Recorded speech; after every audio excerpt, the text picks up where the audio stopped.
எல்லோருக்கும் வணக்கம். பொதுவாக காலையில் எந்திரிச்ச உடனேயே எல்லா பெண்களுக்குமே இன்னைக்கு என்ன பிரேக்ஃபாஸ்ட் பண்ணலாம் அப்படிங்கிற ஒரு குழப்பம் இருந்துகிட்டே இருக்கும். நம்ம பண்ணக்கூடிய பிரேக்ஃபாஸ்ட் டிஃப்ரெண்ட்டாக இருந்தால் வீட்டில் இருக்கிறவங்க விரும்பி சாப்பிடுவாங்க.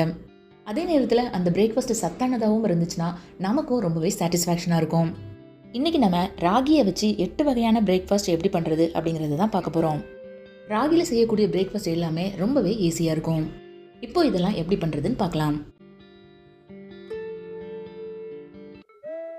This is Joy and welcome to Taste with Joy.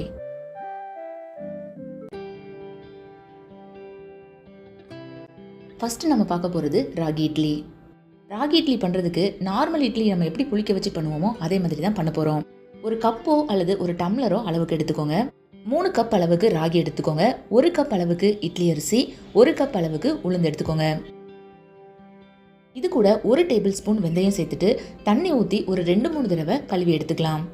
ராகியை பொறுத்த வரைக்கும் அதில் நிறைய தூசி இருக்கும் அப்படிங்கிறதுனால 2-3 தடவை கழுவிக்கலாம். நல்லா கழுவினதுக்கு அப்புறம் திருப்பியும் தண்ணி ஊற்றிட்டு மூடி வச்சு ஒரு 8 மணி நேரம் ஊற வச்சிடலாம். காலையில் நம்ம ஊற வச்சோம்னா ஈவினிங் அரைக்கிறதுக்கு கரெக்டாக இருக்கும். ஏற்கனவே இதெல்லாம் நல்லா கழுவிட்டதுனால இதில் இருக்கிற தண்ணியோடவே சேர்த்து நம்ம அரைச்சிடலாம். எல்லாத்தையுமே மொத்தமாக ஊற வச்சிருக்கிறதுனால ஒரு 20 நிமிஷத்துலேருந்து அரை மணி நேரத்துக்குள்ளே நமக்கு வேலை முடிஞ்சிடும். இப்போ இதை மூடி வச்சுட்டு நைட்டெல்லாம் அப்படியே விட்டுட்டோம்னா காலையில் நல்லா புளிச்சிரும்.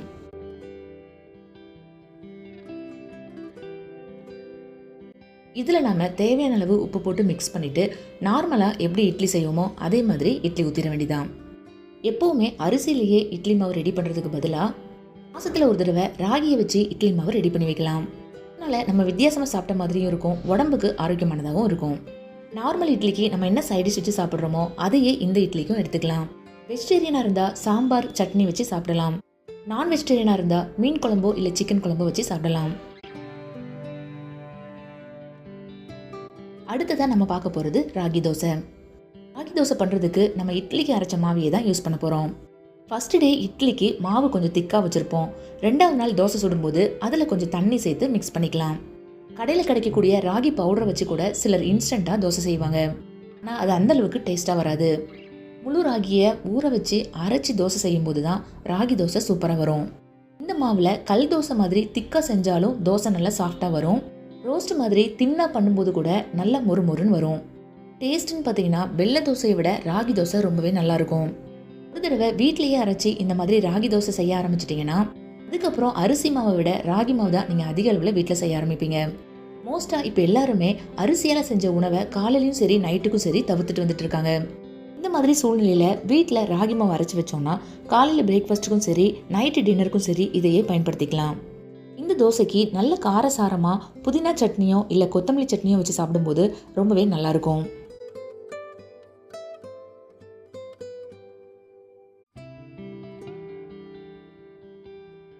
அடுத்ததான் நம்ம பார்க்க போகிறது ராகி கார பணியாரம். இதுக்கு கூட நம்ம இட்லிக்கு அரைச்ச அதே மாவையே யூஸ் பண்ணலாம். இது கூட வெங்காயம்லாம் வதக்கி போட போகிறதுனால தோசை மாவை விட இன்னும் கொஞ்சம் தண்ணியாகவே கரைச்சிக்கலாம். ஒரு பேனில் எண்ணெய் ஊற்றிட்டு கடுகு போட்டு உளுந்து கடலைப்பருப்பு போட்டு நல்லா வதக்கிக்கலாம். கடலைப்பருப்பும் உளுந்தப்பருப்பும் பொன்னிறமாக ஆனதுக்கப்புறம் பொடியாக கட் பண்ணி வச்சுருக்கிற வெங்காயத்தை சேர்த்து நல்லா வதக்கிக்கலாம். அதுக்கப்புறம் துருவி வச்சுருக்கிற கேரட்டையும் சேர்த்து அதையும் கொஞ்ச நேரம் வதக்கினா போதும். இது கூட மிளகாத்தூளும் உப்பும் சேர்த்து வதக்கிட்டு கடைசியாக கொத்தமல்லி தலையும் தூவி மிக்ஸ் பண்ணிக்கலாம். இந்த மிக்ஸ்சரை ராகி மாவோடு சேர்த்து நல்லா கலந்து விட்டுடலாம். இப்போ பணியாரம் செய்கிறதுக்கு நமக்கு மாவு ரெடியாக இருக்குது. இப்போ பணியாரக்கல்லில் எண்ணெய் ஊற்றிட்டு எப்போவும் நம்ம எப்படி பணியாரம் சுடுவோமோ அதே மாதிரி பணியாரத்தை சுட்டு எடுத்துக்கலாம்.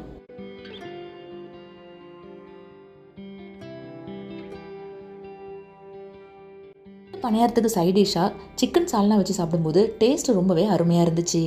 வெஜிடேரியனாக இருந்தால் வெஜிடபிளில் செய்யக்கூடிய ஒயிட் குருமா கூட ரொம்ப நல்லாயிருக்கும். அடுத்ததான் நம்ம பார்க்க போகிறது ராகி பூரி. ராகி பூரி செய்கிறதுக்கு நம்ம கடையில் கிடைக்கக்கூடிய ராகி மாவையே பயன்படுத்திக்கலாம். முழு ராகியை அரைச்சி எப்படி இட்லி தோசை பணியாரம் பண்ணுமோ அதே போல் இந்த ராகி மாவுலையும் நிறைய வகையான பிரேக்ஃபாஸ்ட் பண்ணலாம். மளிகை ஜாமான் வாங்கும்போது எப்போவுமே இந்த மாதிரி ராகி மாவையும் வாங்கி ஸ்டோர் பண்ணி வச்சுக்கோங்க. ஒரு பவுலில் 1 கப் அளவுக்கு ராகி மாவு எடுத்துக்கிட்டு அதே கப் அளவுக்கு கோதுமை மாவு எடுத்துக்கிட்டு தேவையான அளவு உப்பு சேர்த்து கொஞ்சம் கொஞ்சமாக தண்ணி ஊற்றி சப்பாத்தி மாவு பிசைகிற மாதிரி பிசைஞ்சிக்கலாம். வெறும் ராகி மாவு மட்டும் வச்சு பூரி செய்யும்போது அந்த அளவுக்கு நல்லா வராது. அதனால தான் சமமான அளவுக்கு கோதுமை மாவும் எடுத்துக்கிறோம். பூரி பூரிக்கு சைட் டிஷ் செய்ய போகிற கேப்பில் மாவில் எண்ணெய் ஊற்றி தடவி வச்சுருங்க. எண்ணெய் தடவி வைக்கலனா காஞ்சி போன மாதிரி ஆயிரும். இந்த மாதிரி எண்ணெயை நல்லா தடவி விட்டுட்டு சைட் டிஷ் பண்ணி முடிக்கிற வரைக்கும் இதை அப்படியே ஊற விட்டுறலாம்.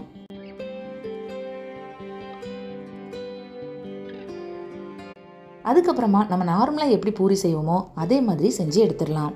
பூரியை பொறுத்த வரைக்கும் அது ஆயிலில் டீப் ஃப்ரை பண்ணுறதுனால அது எப்படி ஹெல்த்தியாக இருக்கும் அப்படிங்கிற மாதிரி நிறைய பேர் நினைப்பாங்க. என்னை பொறுத்த வரைக்கும் வாரத்தில் ஒரு நாள் டீப் ஃப்ரை பண்ணி சாப்பிட்லாம் அப்படிங்கிற மாதிரி தான் நினைப்பேன். டீப் ஃப்ரை பண்ணுற ஐட்டம் ஏதாவது நம்மளோட ஃபேவரட் ஃபுட்டாக இருந்துச்சுன்னா அதை சாட்டர்டே செய்கிற மாதிரி பிளான் பண்ணிக்கலாம். பூரி வடை இது எல்லாமே மோஸ்ட்டாக சாட்டர்டே செய்கிற மாதிரி தான் நான் பிளான் பண்ணுவேன். அதே மாதிரி ராகியில் பூரி செய்கிறோம் அப்படின்னா அதையும் நம்ம சாட்டர்டே பிளான் பண்ணிக்கலாம். நார்மல் பூரியை நம்ம எப்படி உருட்டி பண்ணுவோமோ அதே போல் பண்ணாலே இந்த பூரியும் சூப்பராக வரும். ஒரு சின்ன டிஃபன் பாக்ஸ் வச்சு பூரியை இந்த மாதிரி கட் பண்ணி எடுக்கும்போது பார்க்குறதுக்கு ரவுண்ட் ஷேப்பாக இருக்கிறது மட்டும் இல்லாமல் எண்ணெயில் பொரிக்கும்போது கடாயில் கொஞ்சமாக எண்ணெய் ஊற்றி பொரிச்சாலே போதுமானதாக இருக்கும். பூரியை எண்ணெயில் போட்டதும் இந்த மாதிரி ப்ரெஸ் பண்ணி விட்டாலே பூரி நல்லா புசுன்னு வந்துடும். இப்போ பார்த்தீங்கன்னா சூப்பரான ஒரு ராகி பூரி நமக்கு ரெடி ஆயிடுச்சு. பொதுவாக பூரிக்கு நான் ப்ரிஃபர் பண்ணுறது உருளைக்கிழங்கு குருமா தான். உருளைக்கிழங்கு குருமா பண்ணும்போது வெங்காயம் தான் நமக்கு அதிகமாக இருக்கணும். ஒரு உருளைக்கிழங்கு போட்டிங்கன்னா 2 வெங்காயம் போடணும். இந்த அளவில் நீங்கள் குருமா பண்ணி சாப்பிடும்போது பூரிக்கு இந்த குருமா வேற லெவலில் இருக்கும்.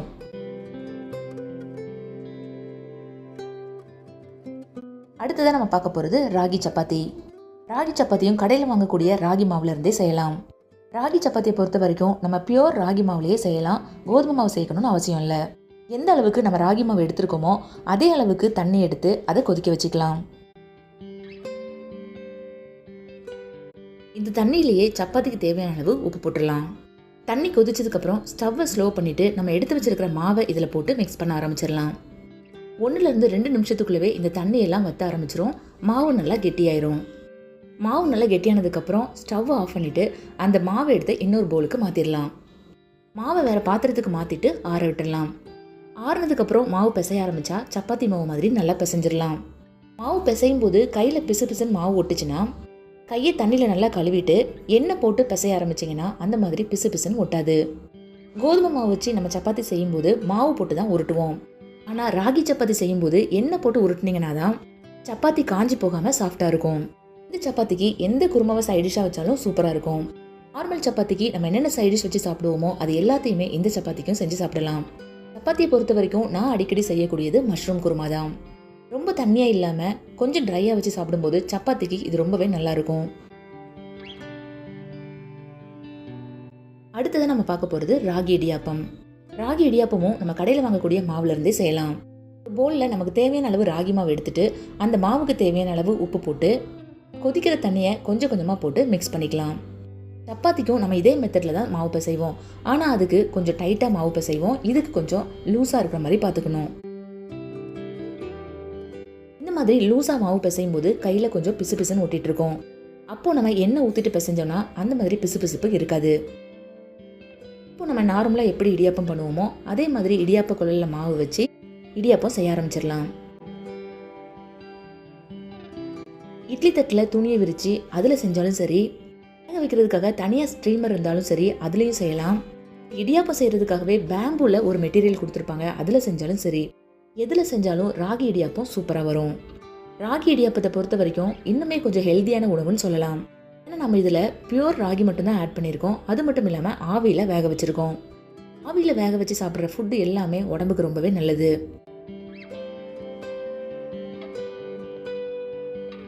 இந்த இடியாப்பத்துக்கு சைட் டிஷ்ஷாக தேங்காய் பாலும் அதில் நாட்டு சக்கரையும் சேர்த்து சாப்பிடலாம். இடியாப்பத்துக்கு தேங்காய் பாலை தவிர வேற என்ன நல்லா இருக்கும் அப்படிங்கிறத கீழே கமெண்ட் பண்ணுங்க. அடுத்ததான் நம்ம பார்க்க போகிறது ராகி சேமியா இட்லி. இதுலேயே நமக்கு இந்த மாதிரி ராகி சேமியா பேக்கெட்டாக கிடைக்கும். இந்த மாதிரி ஒரு பேக்கெட் வாங்கினீங்கன்னா 10லேருந்து 12 வரைக்கும் இட்லி கிடைக்கும். இப்போ ஒரு பெரிய பாத்திரத்தில் ஒரு 2 சொம்பு அளவுக்கு தண்ணி ஊற்றிட்டு அதில் தேவையான அளவு உப்பு போட்டு கரைச்சிக்கலாம். உப்பு கரைஞ்சதுக்கப்புறம் நம்ம எடுத்து வச்சிருக்கிற ராகி சேமியாவை இதில் ஊற வச்சிடலாம். ராகி சேமியா ஃபுல்லாக தண்ணியில் மூழ்கிற வரைக்கும் ஊற வச்சுக்கலாம். இது ஒரு 10 நிமிஷம் ஊறினா போதும். அது ஊறுற கேப்பில் நம்ம தாளிப்பு ரெடி பண்ணிடலாம். ஒரு பேனில் எண்ணெய் ஊற்றி கடுகு போட்டு கடலைப்பருப்பு உளுந்தம்பருப்பு போட்டு வதக்கிக்கலாம். இது கூட பொடியை கட் பண்ணி வச்சிருக்கிற வெங்காயத்தை போட்டு அதையும் வதக்கிக்கலாம். வெங்காயம் நல்லா வதங்கினதுக்கப்புறம் கொஞ்சமாக கருவேப்பிலை சேர்த்துக்கலாம். இப்போ இந்த வெங்காயத்துக்கு தேவையான அளவு மட்டும் உப்பு போட்டுக்கலாம். கொஞ்சமாக மஞ்சளும் சேர்த்துக்கலாம். வெங்காயம் ரொம்ப வதங்கணும்னு அவசியம் இல்லை, லைட்டாக மிக்ஸ் பண்ணி விட்டால் போதும். ஒரு முருன்றது ராகி சேமியா இப்போ பார்த்தீங்கன்னா சாஃப்டாக இருக்கும். இப்போ இதை நம்ம ஃபில்டர் பண்ணி எடுத்துக்கலாம். ஃபில்டர் பண்ண இந்த ராகி சேமியாவை மிக்ஸ் பண்ணுற மாதிரி ஒரு பெரிய பாத்திரத்தில் எடுத்துட்டு அதில் 1 கப் அளவுக்கு தயிர் சேர்த்துக்கலாம். தயிரை பொறுத்த வரைக்கும் வீட்டில் செஞ்ச தயிராக இருந்தால் நல்லாயிருக்கும். இது கூட நம்ம தாளித்து வச்சிருக்கிற வெங்காயத்தையும் சேர்த்து நல்லா மிக்ஸ் பண்ணிக்கலாம். மிக்ஸ் பண்ணும்போதே நமக்கு இன்னும் கொஞ்சம் தயிர் தேவைப்பட்டால் சேர்த்துக்கலாம். இப்போ நமக்கு இட்லி தட்டில் எடுத்து வைக்கிற மாதிரி சேமியா ரெடி ஆயிடுச்சு. இட்லி தட்டில் வைக்கிறதுக்கு முன்னாடி கேஷ்யூ நட்டை இந்த மாதிரி ஒன்றா வச்சோன்னா பார்க்குறதுக்கு அழகாக இருக்கும். இந்த சேமியாவை ஒரு ஸ்பூனாக எடுத்து இட்லி பிளேட்டில் வச்சிடலாம். ஒரு 10 நிமிஷம் இட்லி பாத்திரத்தில் வேக வச்சு எடுத்தோன்னா சூப்பரான ராகி சேமியா இட்லி ரெடி ஆயிரும்.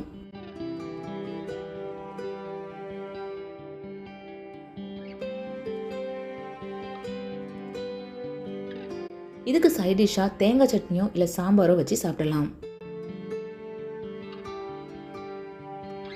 அடுத்ததாக நம்ம பார்க்க போகிறது ராகி புட்டு. ராகி புட்டு செய்கிறதுக்கு தனியாக புட்டு மாவுனே கடையில் கிடைக்கும். நார்மல் ராகி மாவில் செஞ்சிங்கன்னா அந்தளவுக்கு உங்களுக்கு புட்டு நல்லா வராது. புட்டு மாவுன்னு கேட்டு வாங்கும்போது தான் நமக்கு மாவு கொஞ்சம் குறப்பாக இருக்கும்.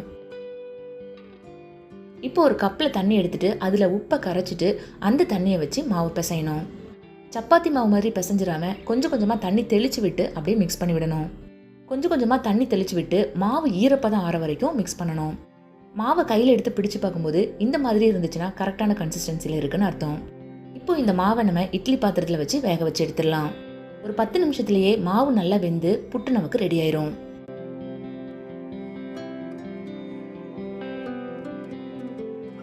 இப்போ இதை ஒரு பாத்திரத்துக்கு மாற்றிட்டு தேவையான அளவு நாட்டு சக்கரை சேர்த்து தேங்காய் துருவலும் சேர்த்து மிக்ஸ் பண்ணிக்கலாம். இப்போ நமக்கு சூப்பரான ஹெல்த்தியான ஒரு புட்டு ரெடி ஆயிடுச்சு. புட்டு பொறுத்த வரைக்கும் நம்ம ரொம்ப ஈஸியாகவும் செய்யலாம். அதையே ராகி மாவில் செய்யும்போது ஹெல்த்தியாகவும் இருக்கும். இந்த வீடியோ உங்களுக்கு யூஸ்ஃபுல்லாக இருக்கும்னு நினைக்கிறேன். இன்னொரு இன்ட்ரெஸ்டிங்கான வீடியோவில் மீட் பண்ணலாம்.